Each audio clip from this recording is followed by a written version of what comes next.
Former New York Congressman George Santos is going to prison, and here's everything you need to know. Santos was the first openly gay Republican elected to the U.S. Congress from New York, but he was a complete embarrassment from day one, and yes, he was also super corrupt. His personal biography was completely fictitious, including his education, historical employment, personal wealth, and his false claim that he was Jewish.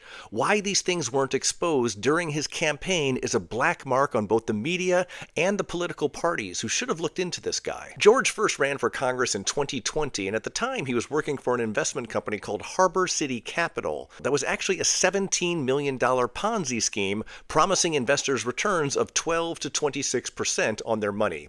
The SEC shut down the company, yet George dodged a legal bullet himself and was never charged personally. He lost that 2020 election by only getting 43% of the vote, but he refused to accept that he got his ass handed to him. He latched on to the Stop the Steal movement that was popular at the time, which increased his profile in both the party and the media. George then formed his own investment firm, which is really just a spin-off of the other Ponzi scheme, this time with George at the helm. He was managing $80 million in assets while he was paying himself $6 million per year. He decided to run for Congress again in 2022, and his company lent his campaign $700,000. It's important to note that this was other people's money, and it worked. George won that election by 20,000 votes and went to Washington. 8 days into his term in Congress, all of his financial and personal problems were exposed, and to their credit, the Republicans turned against him, with several in his party calling for his resignation. And objectively, he was a lazy and stupid congressman. He skipped his committee meetings and only showed up to cast votes when pressured.